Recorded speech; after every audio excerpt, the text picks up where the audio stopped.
Hi, I'm Kyla Smith, and I'm the queen of NTRF. I'm here with Jim Darwin. Do you want to tell me a little bit about yourself? Born and raised in Fort Worth, fourth generation Fort Worthian. I am also a descendant of the Sons of the American Revolution, SAR. My great-great-great-great-grandfather served under General George Washington at the Battle of Harlem Heights, was wounded, and then also spent the winter in Valley Forge, which everybody knows the story there, where they all were freezing or whatever. But yeah, I've got a long lineage with this country going back into the 1700s, and the first of my generation that actually joined the military after my dad. So yeah. Wow, that's great. Did you or any family members serve in the military? I did. What? You did? Yep. What? My dad was Army Air Corps, World War II. I didn't go to the Army, Navy, or the Air Force. I went in the Marine Corps. So. Oh, wow. Tough stuff. How long have you been affiliated with Airpower Foundation? Airpower, about 10 years. Okay. Worked with them as a member of the Fort Worth Airpower Council. And then later on was asked to join the board of the Airpower Foundation by John Kinnear and by Roman Palomares. Mm-hmm. And John, who, we just lost him, was a good friend, mentor. I've known John many, many, many years from some legislative work that we've done. So, yeah. Great. How many Skyballs have you attended? Oh, I don't know. Probably 10 Wow. of the 21 so far. So, yeah. I got to go to the very second one, which is way out at Alliance Airport. Oh, okay, yeah. And it's been a long ways, come a long ways, shall we say, since then. So. Do you have any favorite moments from any of them? I got to meet Anne Margaret. Married a redhead, love redheads, and she's a redhead. Everybody loves Anne Margaret. I got to meet her. We had a great time at, I can't remember if it was that one, the one that Christopher Cross played at. It was a lot of fun. And then the last two have been fabulous because I love Globe Life Field. Oh, yeah. It is such a great venue there. The sound doesn't get lost in the hangar. You don't have to worry about jets flying around out there. Mm-hmm. It was great when we had it out at the airport, but Globe Life Field is great. Oh, yeah. It's beautiful. What responsibilities come with being vice chairman of the Airpower Foundation? So as the second senior member of the board, my job is to support Wanda and the chair to be able to do whatever we need to get done. I bring also a little different perspective from my work with the state of Texas, doing grant funding for veteran programs, also vetting organizations. We did a lot of that when I worked for the state. So I'm able to come in, and when somebody goes, oh yeah, this is a great organization, we ought to see what we can do to work with these guys. It's kind of like, okay, wait a minute. Let's take a hard look at them. Let's make sure they're who they are, what they say they do. They're not taking all the money, and the best way to support the vets. And so that's essentially what the vice chair, and to step in anytime Wanda needs backup for somebody to fill in, either for a meeting or whatever. I stand there to do that. And we have a great board of folks that anyone could actually make it happen there. So we've got lots of experience. I'm actually humbled to be a part of these guys. So. Right. That's amazing. Are you affiliated with any other organizations? Yes, the ESPN Armed Forces Bowl. Okay. That's in Fort Worth every year. I bring the Purple Hearts and the Wounded Warriors to the bowl game every year. Airpower has also been a part of that as well. That sponsors the Warrior Club, where we have a private suite for the Purple Hearts and their families to have a nice place to hang out, watch the game, enjoy food and drink and all that stuff. And then I organize a deal of recognition on the football field, usually at halftime. And one of the fun things we got to do one year, I will tell you this, we had the Secretary of the Army, Mark Esper, who later became Secretary of Defense, we found a gentleman who had yet to receive his Purple Heart. So here we were. I've got about 130 Purple Heart guys on the field. I've got this young staff sergeant from the Army out there, and the Secretary of the Army pinned the Purple Heart on him. We had 45,000 people standing at attention when that happened. That was pretty cool. Wow, that is amazing. And so it's been a lot of fun, 17 years of doing that, involved with Mr. Brant Ringler over there and his staff. They do an incredibly wonderful job with the bowl game. And it's always usually one of the top bowl games. Just, it's college football, and as an old guy, being involved in college football is a lot of fun. Oh, yeah. So. How do you feel your service has contributed to such a rich history of the Marine Corps? Well, we're Marines are different. We generally don't have an ego around ourself.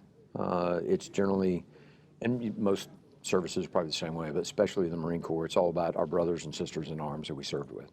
And as a team, as a unit, as a company, as a battalion, we just get the fortune and honor to be that little part that fills in and do our best. Right. And so I wouldn't necessarily say, if I got to say one thing that my service contributed, the jump wings, the gold jump wings, we changed the requirements years ago where the jump wings were considered a, if you will, a rah-rah badge. Oh, I got mine, and people never jumped again. And so instead of just getting your 5 jumps in the billet, we made requirements of 2 night equipment jumps, 2 day equipment jumps, and 1 Hollywood. Hollywood means you don't have your equipment on you. And you had to do it out of 2 different platforms minimum, meaning 2 different types of aircraft. And that made it a badge of proficiency. I got to be a part of some guys that really advocated for that, headquarters Marine Corps, and they did do it, and they changed it. So it was really, that means when somebody has those gold wings on them, that's a badge of proficiency rather than, oh, I got mine, way to go. So. What was like your favorite jump or where? Oh, yeah, easy.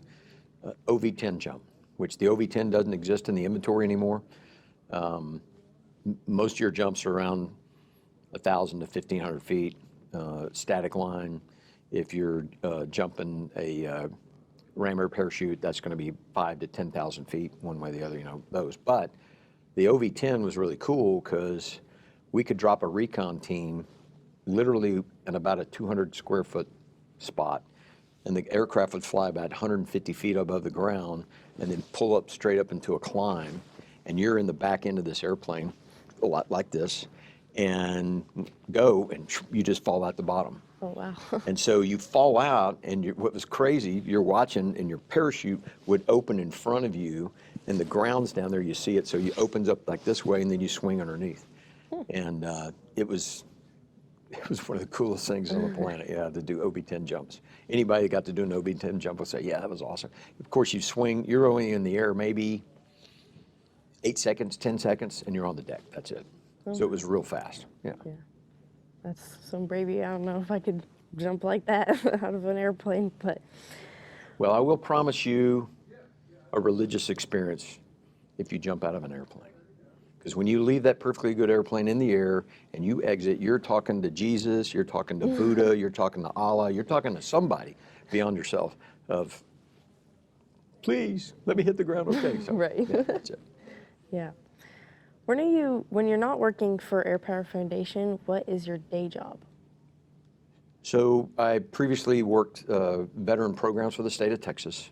Have a lot of experience with that, not only building the first 2 state veteran cemeteries and a couple of the state veteran nursing homes, which Fort Worth, it's under construction now. We'll get the 10th nursing home, which is going to be fabulous for this DFW area, for veterans to have an honorable place for a skilled nursing facility to be able to end. But did policy for the General Land Office and federal policy as well. And then I went to HHSC, Health and Human Services Commission, as the senior advisor for veteran affairs over there, and did a lot with veteran mental health, and retired last year. And now I am actually working with some folks as a consultant, and we are advocating now that we're seeing lots of evidence of utilization of psychedelics for the treatment of PTSD and TBI. And it's a whole new spectrum. It's been around for a long time. We have some obstacles we need to overcome of education, especially with lawmakers, to tell them this is not just getting high. This is actually taking people back. It's not a treatment, but actual cure. As an example, ibogaine, which is a psychedelic, between microdosing and macrodosing, has been proven to rebuild the neurotransmitters in the brain for somebody that suffers from TBI. So now you've seen folks that have had, been through a lot, especially the IEDs, or even somebody who's in a car wreck and has a bad brain injury and they're not right.